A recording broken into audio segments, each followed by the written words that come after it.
Welcome to PW UPSC वाला। I am doctor Mohammad Zia. हम आज बात करने वाले हैं आप सभी से about the most asked question and that is about optional. आज का video, thank you for the response that you have given to our revolution, thank you for the response and the love that you have shown to our first video of PW UPSC वाला। And the most asked question in that video was कि sir optional का क्या करें। Optional बहुत ज़्यादा एक crucial चीज़ है UPSC के पूरे इस एग्जामिनेशन के पैटर्न में, इस एग्जामिनेशन की स्कीम में और आपकी पूरी जर्नी में, क्योंकि ये ऑप्शनल ही आपके सिलेक्शन और कई बार रिजेक्शन की वजह बन जाता है। So selecting the right optional, choosing the right optional is always one of the biggest question that has to be answered as early as possible in the preparation process. जितना जल्दी हो सके जल्दी करना है, जल्दबाजी नहीं करना है। तो जितना जल्दी हो सके आप इस चीज को फाइनलाइज करिए, क्योंकि कई बार आप ऐसे ऑप्शनल्स को, आप ऐसे ऑप्शनल को सिलेक्ट करते हैं जो शायद आपने पहले नहीं पढ़ा, तो उसको आपको एक स्पेशलाइज्ड टाइम देना पड़ेगा, उसको आपको एक स्पेशलाइज्ड attention देना पड़ेगा। And gradually when you will read the optional, gradually when you will prepare the optional, you will realize कि ये जो 500 marks हैं, the 500 marks that we have in this optional, which is our GS paper 4, GS paper 6 and GS paper 7, 250 marks each. अब ये optional क्यों है, पहले हम इसको समझते हैं कि क्यों यूपीएससी ने एक इतनी लंबी चौड़ी जो है 46 ऑप्शनल्स की एक बड़ी लंबी सी एक लिस्ट दे दी कि भैया इसमें से आओ।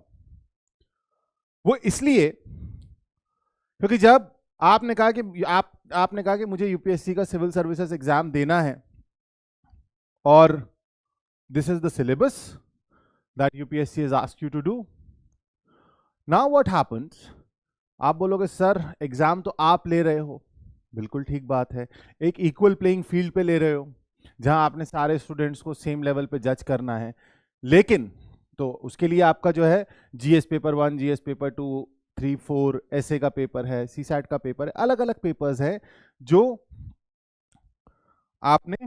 आपको क्लियर करने हैं। लेकिन जब आप में से हम सब ने जो है ग्रेजुएशन में वाइवा दिया होगा, तो वाइवा में जब होता है ना कि जो एग्जामिनर है, जो एक्सटर्नल एग्जामिनर आता है, वो फिर एक सवाल पूछता है क्या पढ़ के आए हो, बताओ। मतलब when he starts asking question अपने लेवल पे कि इसका आंसर क्या होगा, इसका आंसर क्या होगा, और द स्टूडेंट जो है वो ठीक से जवाब नहीं दे पाता, तो फिर एग्जामिनर एक चीज पूछता है, अच्छा तुम क्या पढ़ के आए हो ये बताओ। आई will ask from what ever you have read. It is the same thing here, it is the same thing here कि यूपीएससी ने पहले पेपर ले लिए,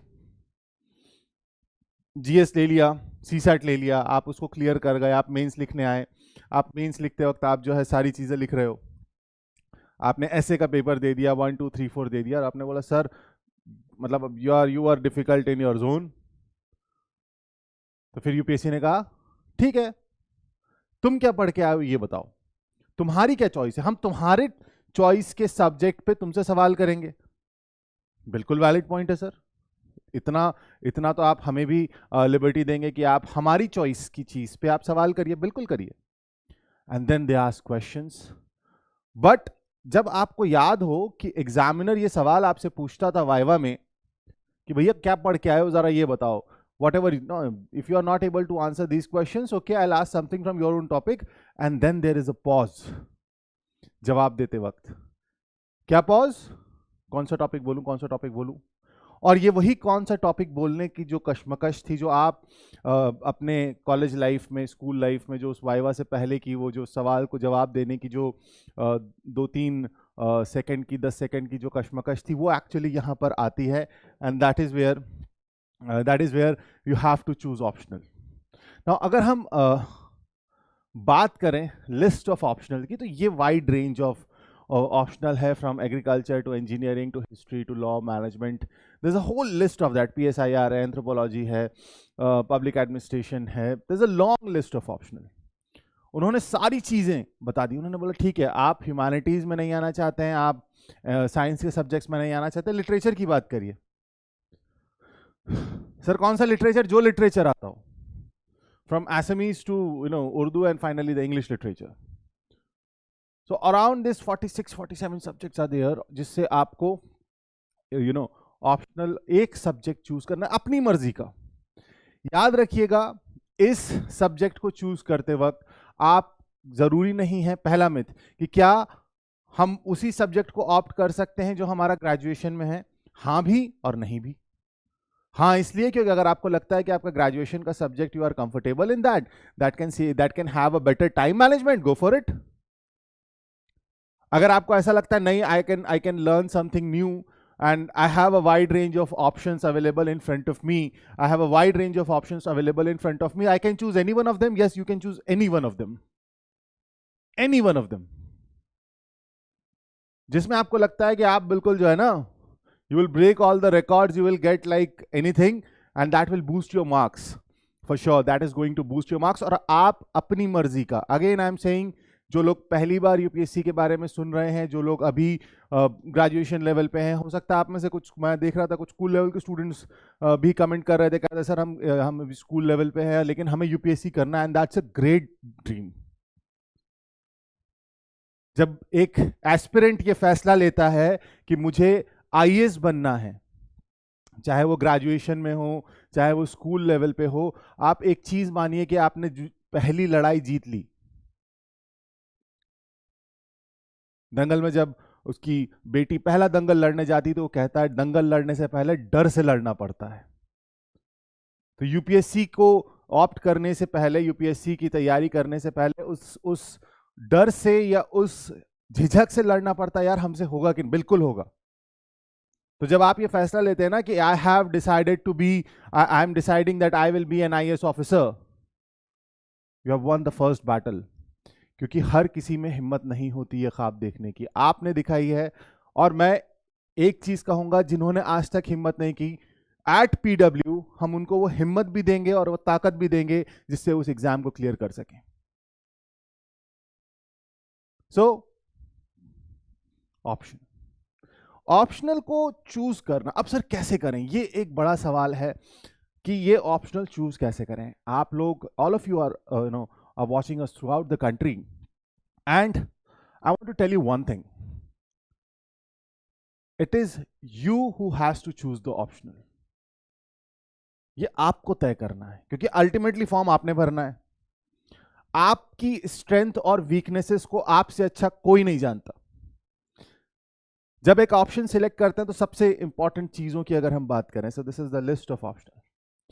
ये क्यों, फर्स्ट ऑफ ऑल उससे पहले कि ये क्यों इतना, सर आप पहले वीडियो में भी बात कर रहे थे कि ऑप्शनल ऑप्शनल, मैंने कमेंट्स देखे, great response, thank you all for that. And a news in between, yes we are going to launch the optional soon. आप हमारे इंस्टाग्राम और टेलीग्राम के चैनल्स को फॉलो करिए, which is in the description box, and you will get the updates about the launch date of optional. और 15 नवंबर से जो हमारे जीएस के बैचेस, फाउंडेशन बैचेस स्टार्ट हो रहे हैं, आप उनका भी डिस्क्रिप्शन देख सकते हैं इन द लिंक बॉक्स, और आप चैनल्स ज्वाइन करके भी you can get the updates. Coming back, कि why this optional is so important. First of all, this optional is the key to success in the UPSC examination. This optional is the key to success. This optional is the key to door that will, is the key that will unlock the door of the interview board.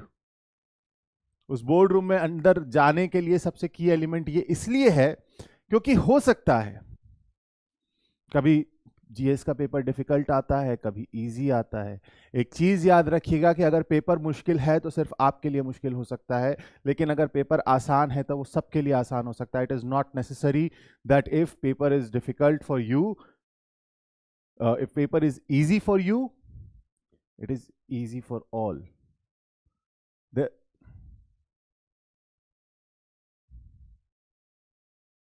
Remember one thing, जरूरी नहीं है कि जो paper आपके लिए hard है वो दूसरे के लिए भी उतना ही हार्ड होगा. हो सकता है जो पेपर आपको हार्ड लग रहा हो वो दूसरे के लिए इजी हो, but opposite happens. It is not necessary that if the paper is easy for you, it is hard for others. There is a possibility that if the paper is easy for you, it is easy for all. So now GS में मोर और less सबका equal playing field होता है, और जो serious candidate होता है ना, जो सीरियस और सिंसियर कैंडिडेट होता है, उसको बहुत अच्छे से पता है कि जीएस में दिस इज ऑल डोलड्रम। लेकिन ये एक ऐसी चीज है जिसको मैंने सिलेक्ट किया है, जिस पे मैंने थोड़ी सी रिसर्च की है, जिस पे मैंने थोड़ा सा बैकग्राउंड वर्क किया है, और I am preparing this optional because I say that when you are preparing an optional, there is an expertise required in that. I am not saying कि अगर आप for example history optional ले रहे हैं तो आपको historian बन जाना है, या आप अगर PSIR का optional ले रहे हैं तो आपको international relations का और political science का एक बहुत बड़ा जो है ज्ञाता होने की जरूरत है, नहीं। लेकिन आपको उस सब्जेक्ट की इन डेप्थ अंडरस्टैंडिंग होना जरूरी है। What is required is an in-depth understanding of the subject, because these 500 marks are so critical. They're so critical that actually it can create the difference. क्योंकि मेरे पास्ट एक्सपीरियंस से मैं आपको एक चीज कह सकता हूं, बहुत सारे ऐसे स्टूडेंट्स जो अब सक्सेसफुल हैं, वो एस्पिरेंट्स की कैटेगरी से सक्सेसफुल कैंडिडेट्स की कैटेगरी में जा चुके हैं।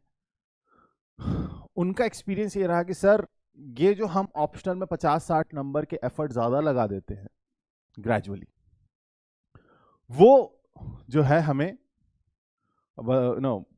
उसने हमारी रैंक को बूस्टअप करने में हमें बहुत मदद की। क्योंकि कई बार होता है कि जीएस में कोई भी सब्जेक्ट, देखिए मेरा एक्सपीरियंस ये कहता है कि यूपीएससी के एग्जाम में, चाहे वो प्रीलिम्स हो चाहे वो मेंस हो, जीएस में 1-2 सब्जेक्ट ऐसे होते हैं जो आपको अनएक्सपेक्टेड आएंगे, जो आपको बाउंसर की तरह लगेंगे। हो सकता है आपने बहुत अच्छे से प्रिपेयर किया हो उस सब्जेक्ट को, उस सेक्शन में आपकी एक्सपर्टीज हो, लेकिन the questions they become bouncers. There is a possibility for that, for sure. But वो ही चीज कि अगर आपके साथ जीएस में कुछ ऊपर नीचे होता है, don't worry, optional will cover it up.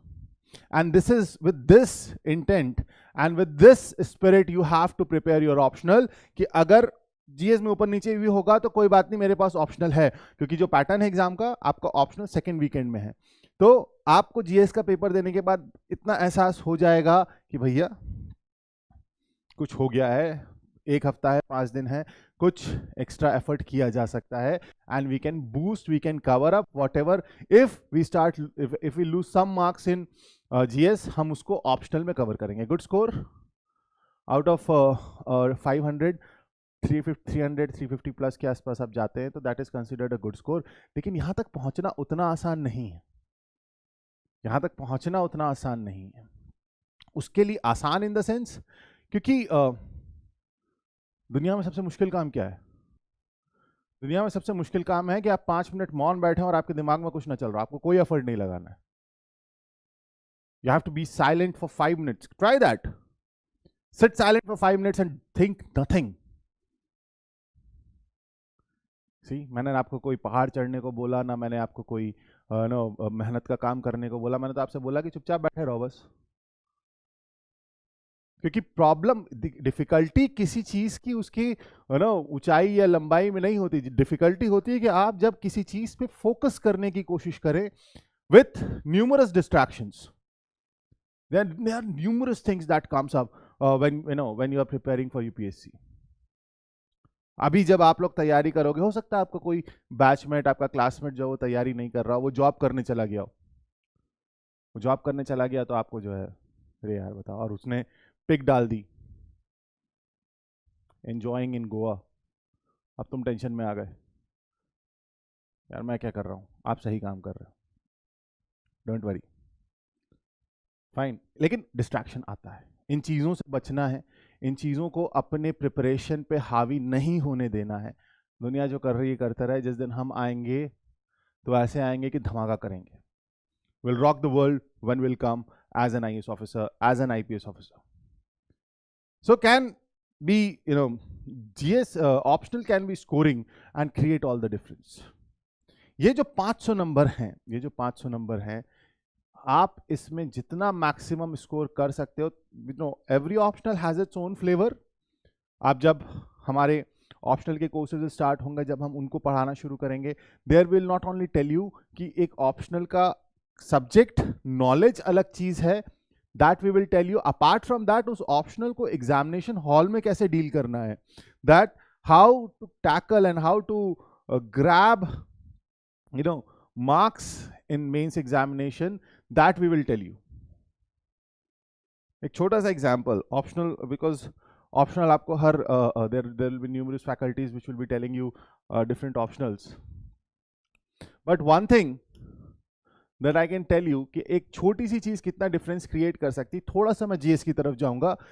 आपकी जीएस में जीएस 1 से लेके जीएस 4 तक as of now there are 20 questions each, which amounts to how much? 80 questions. आपके 80 क्वेश्चंस हो गए।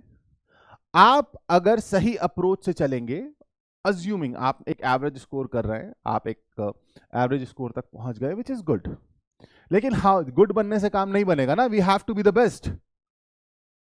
वो बेस्ट करने के लिए आपको कुछ नहीं करना है, आपको पर क्वेश्चन आधे नंबर की मेहनत ज्यादा करनी है, बस।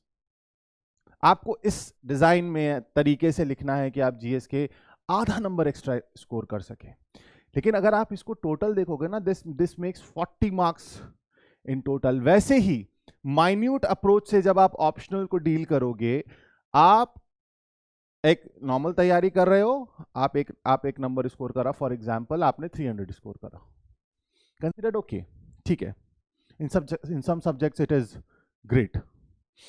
लेकिन अगर आप थोड़ी सी मेहनत, थोड़ी सी सही approach, which at PW we are going to tell you, वो थोड़ी सी मेहनत अगर आप करो और इसको ज्यादा, I am not asking that take it, और ऑप्शनल के अगर जो क्वेश्चन के पैटर्न्स हैं अकॉर्डिंगली अगर आप सेम अप्रोच अप्लाई करो और 2 पेपर में आप 40 से 50 नंबर एक्स्ट्रा एफर्ट लगा लो।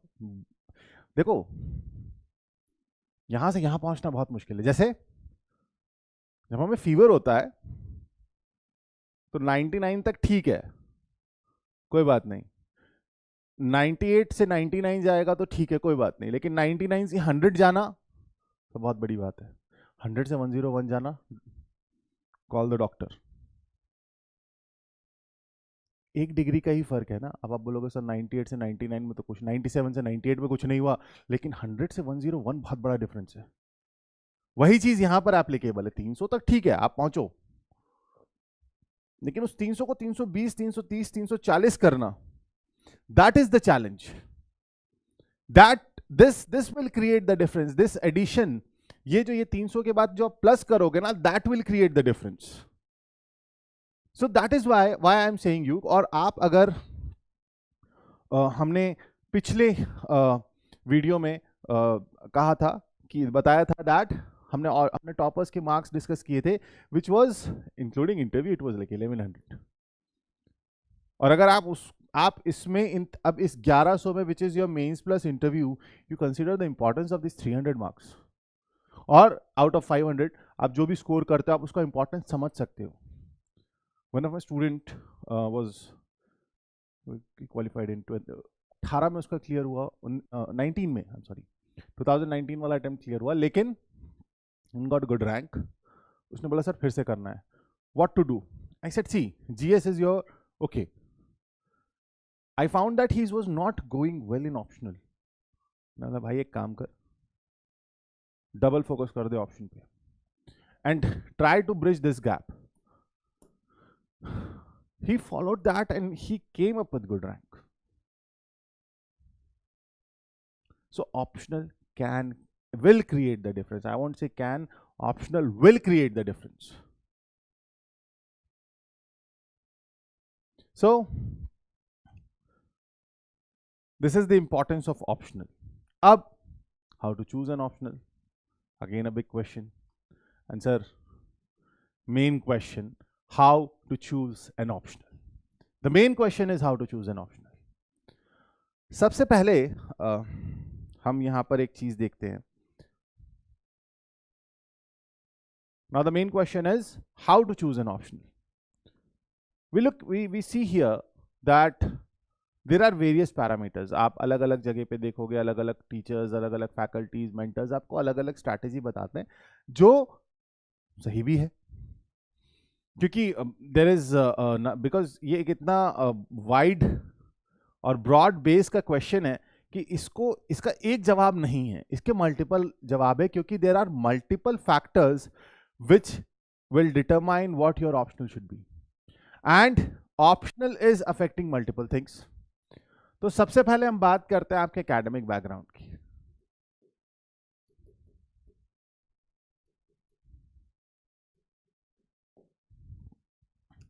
We talk about the academic background. मान लो अब सर आप तो कोई भी, आपने कहा कोई भी ऑप्शनल ले सकते हैं, आप में से किसी ने देखा कि पिछले साल के टॉपर ने जो है सिविल इंजीनियरिंग में टॉप किया था, पता चला आपने बीए जो है हिस्ट्री से किया है और आपने सिविल इंजीनियरिंग ले लिया। यूपीएससी मना नहीं करेगा, लेकिन आप अपने पैर पे कुल्हाड़ी मत मारिए। उन ऑप्शनल की तरफ सबसे पहली चीज कि अगर आपका एकेडमिक बैकग्राउंड ऐसा है जिसमें आप उन सब्जेक्ट्स के साथ डील कर सकते हैं, आपने जो चीज़ खासतौर पे जो साइंस के सब्जेक्ट्स हैं उसको ऑप्ट करते वक्त थोड़ा सा ध्यान रखिएगा। ह्यूमैनिटीज़ पे अभी नहीं कहूँगा, ह्यूमैनिटीज़ की बात अभी करेंगे, लेकिन जो साइंस के सब्जेक्ट्स हैं उसको रिजॉल्व करते वक्त, उसको ऑप्ट करते वक्त you have to take care कि भाई साहब ज़्यादा जो है ना ऐसी चीज़ नहीं पिक कर लेनी है जो आगे चल के हमारे लिए बर्डन हो जाए। वो जिसको कहते हैं ना पालने का हाथी हो जाता है। हाथी इंसान शौक में तो खरीद लाता है, लेकिन हाथी है, सवारी जो है शान से चलेगी, वेल एंड गुड, लेकिन वो हाथी को पालना भी तो पड़ेगा, उसका मेंटेनेंस भी तो है, वो कैसे करोगे? तो वो चीज नहीं करनी है। और वो कैसे नहीं करनी है, that you have to understand the interest that you have in the subject. अब सर ये इंटरेस्ट कैसे पता चले, हमने तो कभी वो सब्जेक्ट पढ़ा नहीं, इसलिए सबसे पहले यू नो हम ये देखते हैं, आप आई ऑलवेज से कि जब आप जीएस पढ़ रहे हैं तो थोड़ा थोड़ा आपको सारी चीज़ों के बारे में पता है, जीएस एक फैक्टर है।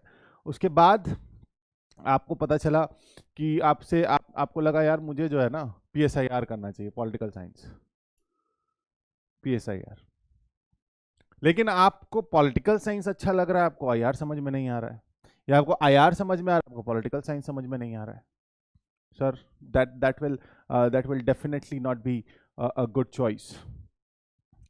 Then interest in the subject means कई बार ऐसा होता है, जैसे this happened with me. I'm a science graduate initially, but gradually जब मैंने because when I did my graduation, तो उसमें एक सब्जेक्ट था एग्रीकल्चर इकोनॉमिक्स, मुझे इकोनॉमिक्स में इंटरेस्ट आने लगा, मैंने बोला ये बढ़िया चीज़ है, ये तो अच्छी चीज़ है, went towards that.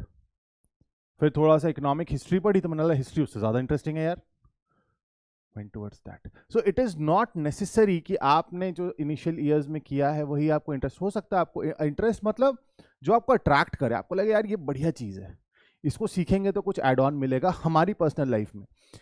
स्कोरिंग अपनी जगह, अभी स्कोरिंग की बात, स्कोरिंग तो तब करेंगे ना जब हम यहाँ पर देखेंगे कि हमारा ऑप्शनल क्या होगा, उसकी स्कोरिंग कैसे होनी है। So the importance of interest, जब तक इंटरेस्ट नहीं होगा कि कोई बर्डन से कभी कोई काम नहीं हुआ। आई ऑलवेज से कि मैं जब क्लास 12th में था, 11th में था, आई वॉज मतलब this is I am not telling you at UPSC level, I am telling you कि how interest affects that I was having least interest in maths, और ऑफ कोर्स फिजिक्स भी जो है बहुत कम समझ में आती थी, तब पीडब्ल्यू नहीं था, तो I was burden with physics, I could not score well. वो था, वो वहाँ उन सब्जेक्ट्स में था, but I was not scoring well, नहीं समझ, इंटरेस्ट ही नहीं था, विजुअलाइज नहीं हो रहा था, what ever. So academic background और फिर interest in the subject, you can combine these two things. आपको लगता है आपके पास साइंस का सब्जेक्ट है, आप ह्यूमैनिटी में आर्टिकुलेशन अच्छा कर सकते हैं, वेल गो फॉर इट। आपके पास, आप वही सब्जेक्ट ऑप्ट करना चाहते हैं जो आपके ग्रेजुएशन में था, go for it. So once first parameter, अभी हमने सारे चेक नहीं किए हैं। फिर अंडरस्टैंडिंग ऑफ द सब्जेक्ट। आपने जो है एक ऐसा सब्जेक्ट ऑप्ट कर लिया है, इंटरेस्टिंग तो लग रहा है, लेकिन पता चला वो इंटरेस्टिंग तो है क्योंकि आपने उसके बारे में फैंसी चीजें सुन रखी हैं, फिलॉसफी है या कोई भी XYZ सब्जेक्ट है, आपने उसके फिलोसोफर्स के नाम सुन रखे हैं, आपने सारी चीजें सुन रखी, लेकिन आपको वो समझ में नहीं आ रहा। नाम सुनने में, कोट्स लिखने में इट सीम्स वेल, लेकिन if it comes to scoring, if it come to understanding, you are कहीं ना कहीं डेविएट हो गए, नहीं करना है। अब इसको सर कैसे सॉल्व करना है कि ये जो आपने 2-3 चीजें बोली हैं, ये एकेडमिक बैकग्राउंड, इंटरेस्ट और अंडरस्टैंडिंग, मेरा पर्सनल तरीका या जो मैं एक मुझे लगता है कि एक बहुत अच्छी चीज है जो आपको खुद करनी है। ये आप क्या करिए कि आप पिछले 5 साल के पेपर्स आपने मान लीजिए 3-4 ऑप्शनल जो है शॉर्टलिस्ट कर लिए, आप उसमें से पिछले 5 साल के पेपर जो है क्वेश्चन पेपर कलेक्ट करो और क्वेश्चंस को पढ़ो, and if you are able to understand that what is asked in at least 50% of the questions, आपको समझ में आ रहा है पूछा कैसे है, क्या पूछना चाह रहा है, या उस क्वेश्चन का सेंस क्या है। आई एम नॉट सेइंग कि आपको आंसर पता होना चाहिए, आंसर कैसे पता होगा, अभी तो आपने प्रिपरेशन भी स्टार्ट नहीं की, रादर अभी तो आपने ये भी फाइनलाइज नहीं किया कि आपका ऑप्शनल क्या होना चाहिए। लेकिन आपने जब आप इन लेट्स से आप इन चीजों के बेसिस पे अपने 4-5 ऑप्शनल शॉर्टलिस्ट कर लो, अभी अंडरस्टैंडिंग, इंटरेस्ट, एकेडमिक बैकग्राउंड, सारी चीजों को मद्देनजर रखते हुए आप 4-5 ऑप्शनल्स को जो है वो शॉर्टलिस्ट किया आपने। अब आपको एक स्टेप अहेड जाना है, वो ये है कि ठीक है अंडरस्टैंडिंग कैसे समझें। वो ऐसे समझेंगे कि हमें क्वेश्चन समझ में आना चाहिए, आंसर बाद में देंगे, पहले क्वेश्चन तो समझो। और अगर आपको आधे क्वेश्चन भी समझ में आ रहा है ना, मतलब यस कि आपको सब्जेक्ट की अंडरस्टैंडिंग या आपको वो सब्जेक्ट आगे चल के समझ में आने लगे, क्वेश्चन अभी आंसर नहीं। आपने क्वेश्चन ऐसे पढ़ लिए, सर ये है ही क्या, मतलब कहाँ क्या तो जो है that will be very difficult. Then once you're, अब आपने इस पहले मान लो 4 और 5 ऑप्शनल शॉर्टलिस्ट किए थे, फिर आपने ये एक कुछ भी अंडरस्टैंडिंग को, आपकी अंडरस्टैंडिंग को पर्टिकुलर सब्जेक्ट की तरफ समझने के लिए there could be numerous parameters and there could be numerous ways, fine.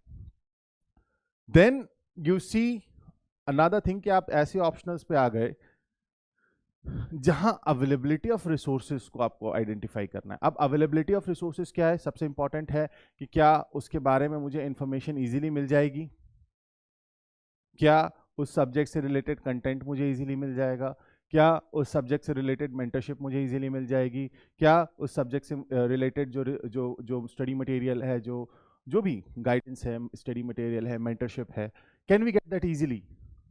ऐसा तो नहीं होगा कि मैं कोई ऑप्शनल ले लूँ और मुझे जो है उसके लिए 3 महीने तक तो मैं जो है किताबें ही नहीं मिल रही हैं, इतना रेयर ऑप्शनल है, ऐसा सब्जेक्ट है जिसे किताबें इजीली नहीं मिल रही, then you will be in trouble. So availability of resources, that how the resources which are important to know, to important to understand the optional, important to prepare that optional are available to you, उनका कितना easy access आपके पास available है, ये भी एक parameter है। एक parameter और है, not mentioned here, but there is one more parameter.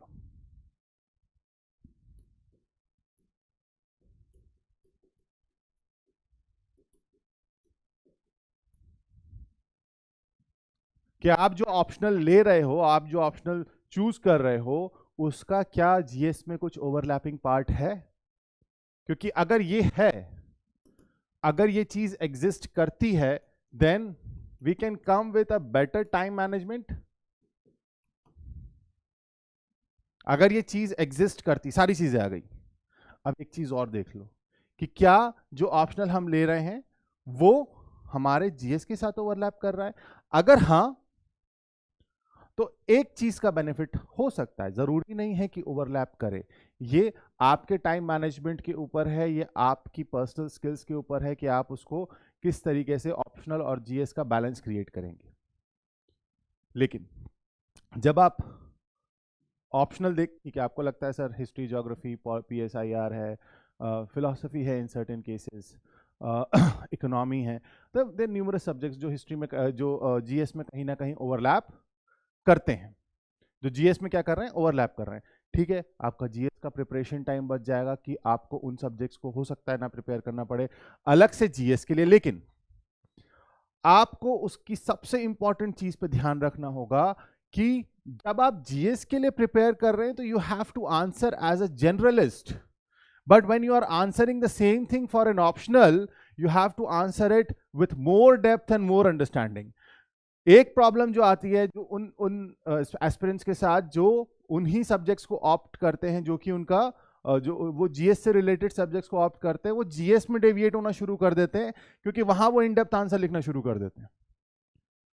और जरूरी नहीं है कि अगर आपको जीएस में कोई सब्जेक्ट समझ में आ रहा है तो आप उसको उतना ही इन डेप्थ, हो सकता है आपको किसी पर्टिकुलर सब्जेक्ट का सुपरफिशियल नॉलेज या सुपरफिशियल इंफॉर्मेशन बड़ी अच्छी लग रही है, that is good for GS but not necessary for optional. ये दोनों वे चलता है।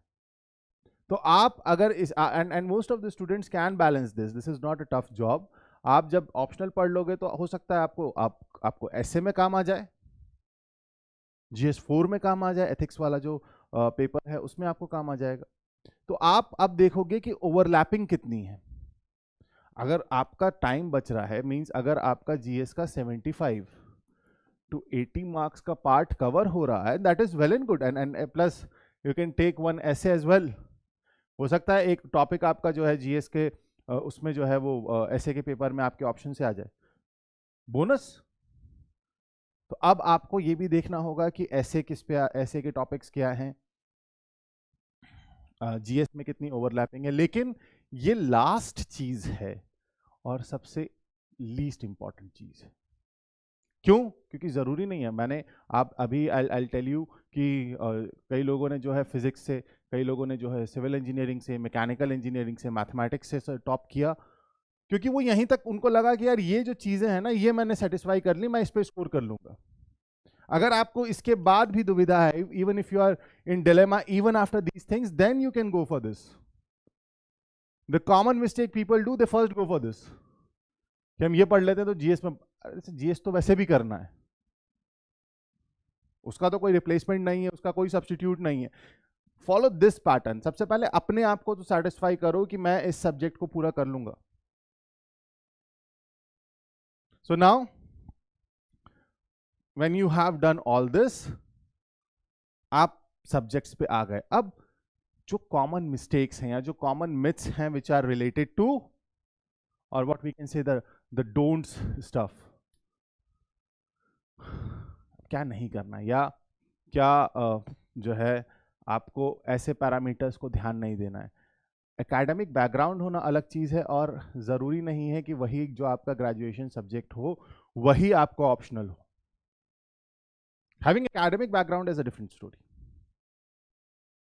But it is not mandatory that your graduation subject should be your optional. वरना तो बड़ा आसान हो जाता।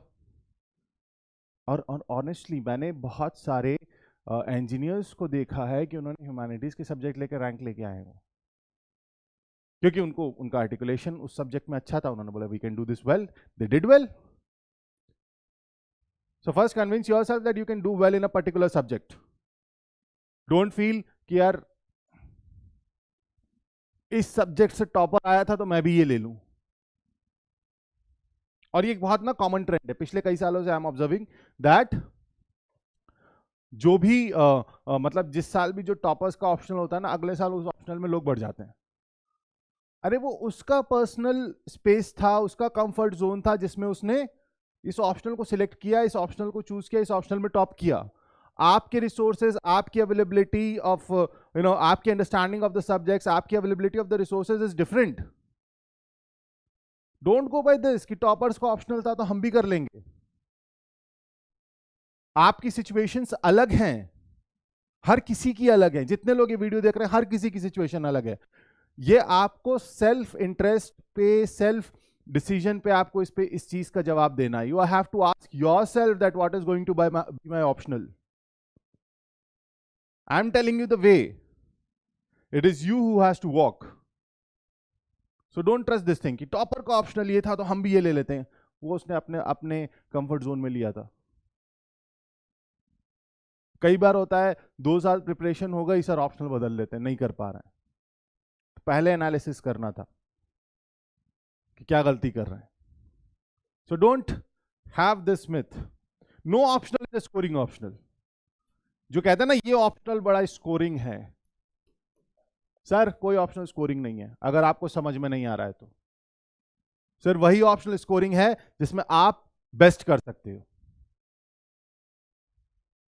कोई ऑप्शनल स्कोरिंग नहीं होता. ये मिथ है कि ये ऑप्शनल ज्यादा स्कोरिंग है. आपको एक और चीज ट्रेंड में देखनी होगी. कई लोग कहते हैं पिछले 3-4 साल से पर्टिकुलर ऑप्शनल डिफिकल्ट आ रहा है. वो हर साल कोई ना किसी ऑप्शनल के साथ ये होता है, बहुत सारे ऑप्शनल के साथ होता है. डिपेंड ना कि एग्जामिनर कौन है, पेपर कैसे सेट हो रहा है. पीपल से कि sir this optional is very scoring. Sir this optional, no optional is scoring. आपको यहां पर जो है, आपको यहां पर ये चीजें देखनी है, आपको सिलेबस को समझना है, दैट्स इट. टाइम मैनेजमेंट को समझना है कि भैया मेरे पास जो प्रिपरेशन का टाइम है, जितना समय मैंने अपनी प्रिपरेशन के लिए सोचा है, क्या मैं उसमें कंप्लीट कर लूं. आपको लग रहा है आप कंप्लीट कर लोगे, आपको भरोसा आप कंप्लीट कर लोगे, गो फॉर इट. टॉपर्स कितने नंबर आए थे? सर आपको भी टॉपर बनना, और आप टॉपर बन के why don't you break the the myths, break the trends. So believe in yourself. ये जो कहानियां इंटरनेट पे चलती रहती है ना कि ये टॉपर का ऑप्शनल था, हम ले लेते हैं. भैया वो उसने लिया था, तुम क्यों ले रहे हो? अपनी स्ट्रेंथ इसको करो. The SWOT analysis, do this before you know go for any optional. SWOT is strength. भाई मेरा स्ट्रेंथ अच्छी है आर्टिकुलेशन में, मेरी स्ट्रेंथ क्या है आपसे अच्छा कोई नहीं जानता. वीकनेसेस, ये भी आपसे अच्छा कोई नहीं जानता आपका. पेपर पे लिखना आज, take out a paper and write, मेरी स्ट्रेंथ ये है, मेरा वीकनेस ये. अपॉर्चुनिटी, ये वाली बात जो अभी हमने कही, यहां पे देखो अवेलेबिलिटी ऑफ रिसोर्सेज क्या है, कहां से मैं उस सब्जेक्ट की अपॉर्चुनिटी. और थ्रेट क्या है सर, इस थ्रेट क्या हो सकता है? थ्रेट ये हो सकता है कि आप इन किसी ट्रैप में फंस गए हो जो आपको नहीं करना. ये आपके थ्रेट्स हैं, ये आपके थ्रेट्स हैं. भाई साहब फंस गए अगर इन चक्करों में कि ये ज्यादा जो है ट्रेंडी ऑप्शनल है, जिससे टॉपर आ जाता है वो ट्रेंडी ऑप्शनल हो जाता है. फिर उसके बाद वो पेपर जो है जब दिखता है. अब एक चीज सोचो, एक ऑप्शनल है ऑप्शनल एक्स, मैं किसी ऑप्शनल का नाम नहीं ले रहा, उसमें 1000 बच्चे बैठे हैं, और एक है ऑप्शनल वाई जिसमें जो है 50 बच्चों ने लिया है. किधर कंपटीशन ज्यादा होगा? अब जाहिर सी बात है जिसमें 1000 हैं उससे सिलेक्शन भी ज्यादा होंगे, क्योंकि मतलब पर पर्सन वाइज. बट अगर आप परसेंटेज देखोगे ना तो हो सकता है यहां से ज्यादा स्टूडेंट्स निकल आए. यूपीएससी का दूसरा नाम क्या है? Uncertain public service commission, unpredictable service commission. They are uncertain, they are unpredictable. So trend UPSC में कोई ट्रेंड नहीं है. यूपीएससी में सिर्फ एक ही ट्रेंड है कि उसका कोई ट्रेंड नहीं है. हाँ, आप उससे आइडिया ले सकते हो, आप उससे एक ना know that series of opinion you can generate one of the opinion, but that trend जो जनरली समझाया जाता है, ये ट्रेंड ऐसा चल रहा है. सर कोई ट्रेंड है ही नहीं तो चलेगा क्या? सो ट्रेंड नहीं होता. ट्रेंड जो है मिथ है. यूपीएससी आप जीएस के पेपर में देख लो ना, प्रीलिम्स में, पीटी में कितनी बार ऐसा हुआ कि इतने ही क्वेश्चन आएंगे इस सब्जेक्ट से. कभी किसी सब्जेक्ट से जो है 2 क्वेश्चन आते हैं, अगले साल उस सब्जेक्ट से 27 क्वेश्चन आ जाते हैं. Where is the trend? कभी करंट अफेयर्स बिल्कुल नहीं पूछा, कभी करंट अफेयर्स पर 50 क्वेश्चन पूछ दिए. Where is the trend? There is no trend in UPSC. Remember this, there is no trend in UPSC. So toppers, ये वो तमाम चीजें, सिर्फ एक चीज, आपका अपने आप पे भरोसा. अब भरोसा ऐसे ही नहीं कि सर अब आपने भरोसे की बात कर दी, आपने तो जो है बढ़िया चीज बता दी, अब जो है मैं मैथमेटिक्स कर लूंगा, पता भी आपका सब्जेक्ट ही नहीं रहा जो. सो साइंस के सब्जेक्ट जब ऑप्ट करें तो अपना बैकग्राउंड जरूर एक बार ध्यान रखें, आपका एकेडमिक बैकग्राउंड क्या है साइंस के खास तौर पे, क्योंकि टेक्निकलिटीज आ जाती है।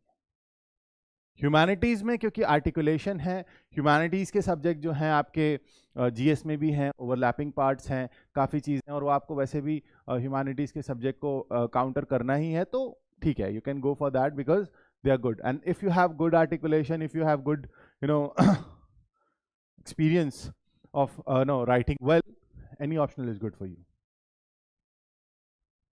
So क्या करना है, सबसे पहले अपना अंडरस्टैंडिंग देखनी है, फिर देखना है कि हम उस सब्जेक्ट में, पहले अपना इंटरेस्ट देखना है, फिर अपनी अंडरस्टैंडिंग देखनी है, फिर उस सब्जेक्ट में रिसोर्सेज की अवेलेबिलिटी देखनी है। जब इन चीज पैरामीटर पे भी ना समझ में आए तो फिर देखना है ओवरलैपिंग विद जीएस कितना है। क्या नहीं करना है, ये मैंडेटरी नहीं मान लेना है कि जो मैंने ग्रेजुएशन में लिया था वही मेरा सब्जेक्ट होना चाहिए ऑप्शन में। क्या नहीं करना है कि इस साल का टॉपर का ये वाला ऑप्शनल था, चलो आप वही ले लेते हैं, भले हमें समझ में आ रहा है नहीं आ रहा है, या इस साल जो है इस पर्टिकुलर सब्जेक्ट से ज्यादा स्टूडेंट सिलेक्ट हो गए तो हम, हो सकता है उसमें ज्यादा अपीयर हुए हों। अब यहां से मान लो 20 बच्चे सिलेक्ट हुए, यहां से भी 20 बच्चे सिलेक्ट हुए, अब कम लोगों ने लिया बट सिलेक्शन इज गुड। अभी I was going through that the annual report UPSC, उसमें एक subject I guess Urdu literature था या कोई सा सब्जेक्ट था, या सिंधी लिटरेचर था, सिंधी लिटरेचर का सक्सेस रेशियो 50%। How much? 50%, क्योंकि 2 लोगों ने लिया था, एक सिलेक्ट हुआ। अब जाइए डेटा पे, ट्रेंड पे, तो सिंधी लिटरेचर का जो सक्सेस रेशियो 50% है सर, उसमें 2 लोगों ने अपीयर हुए थे, एक सिलेक्ट हुआ, 50% हो गया। So don't trust these things. The only thing that you have to trust is you. क्यों? अब इसको और आगे थोड़ा सा इन डिटेल समझते हैं कि ये हो क्या रहा है। ये this is from UPSC report, थोड़ा सा जो हमने मेजर ऑप्शनल सब्जेक्ट्स थे पिछले कुछ सालों में, पिछले 2020 और 2019, 2020 एंड 2019। हाउ सो एंथ्रोपोलॉजी,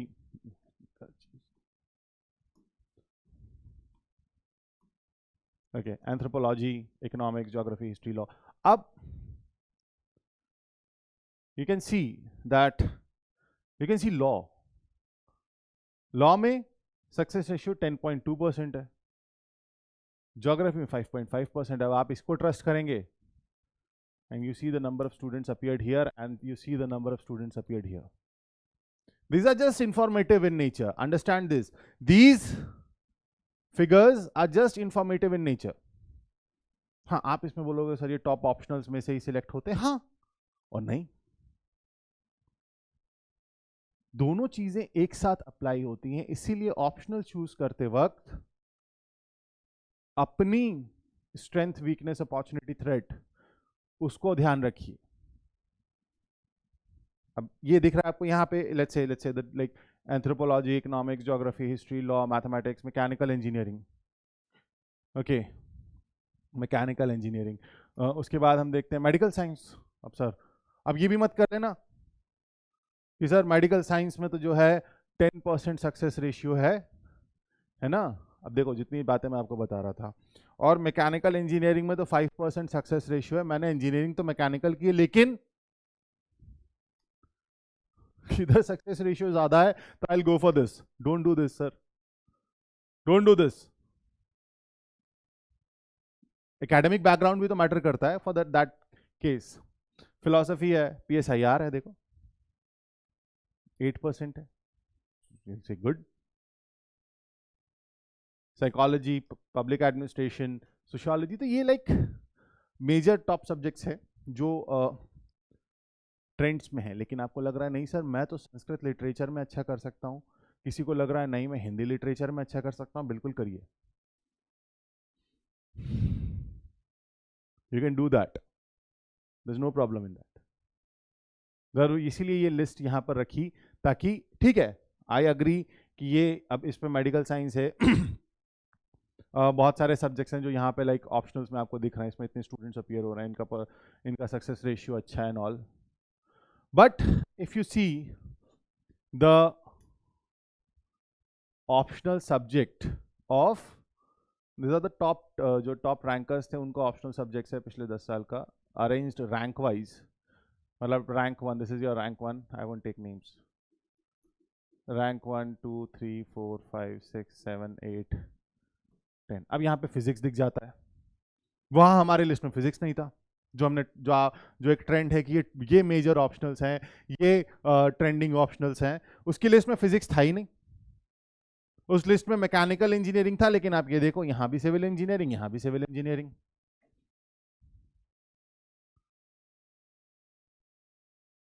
वहां पर मैथमेटिक्स को आप देखोगे, mathematics is here, you will से सर मैथमेटिक्स इज रैंक 6, बताओ आप उसको 6 नंबर पर रख रहे हो ऑन दिस, बट यहां देखो मैथमेटिक्स टॉप कर देता है।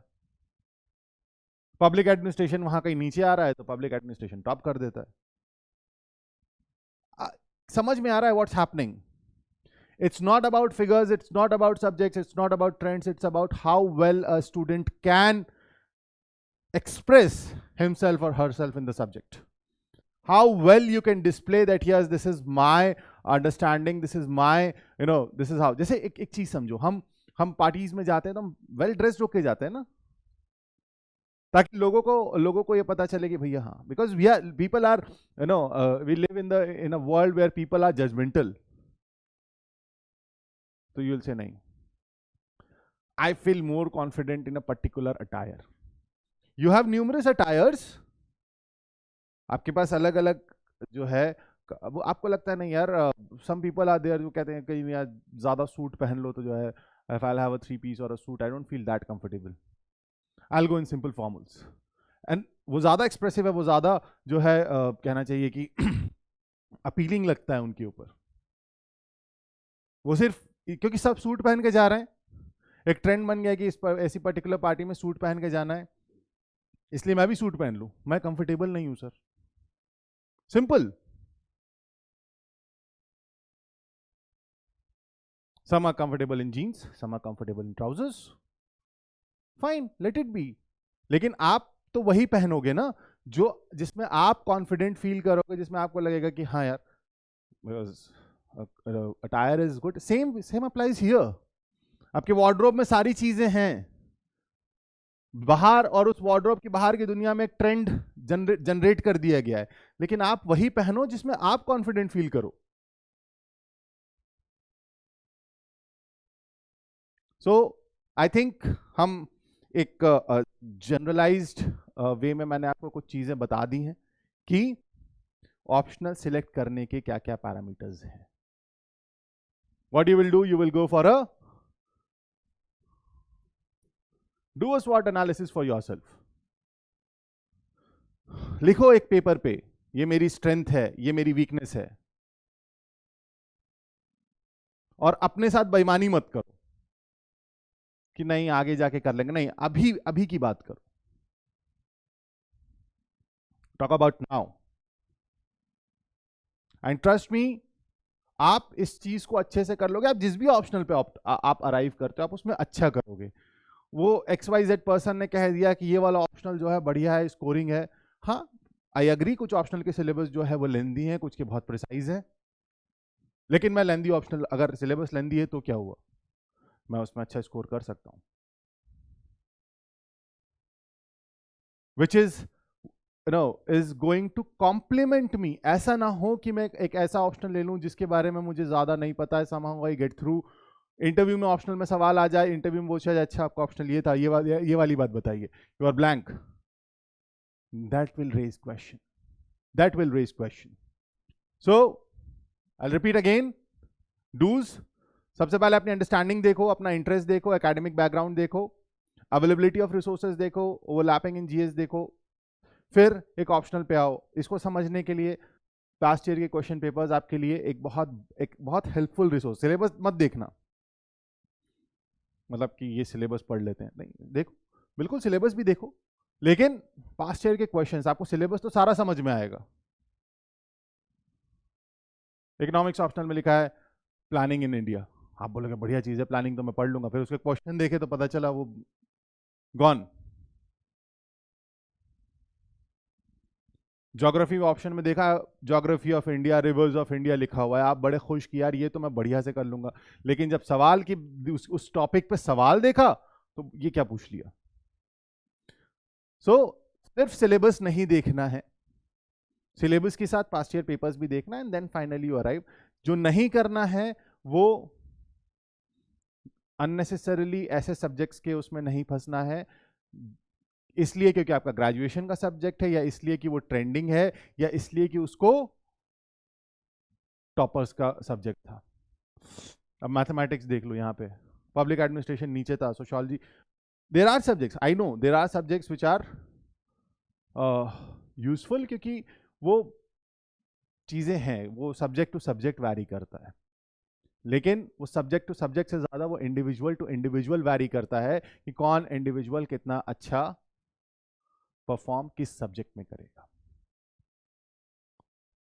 सो I hope this part of how to choose an optional, जो थोड़ी सी धुंध आपके सामने थी, जो धुंध आपके सामने थी उसको उसने थोड़ा सा हटाया होगा फॉर श्योर, और rest will coming will keep coming with these videos again. Please do watch,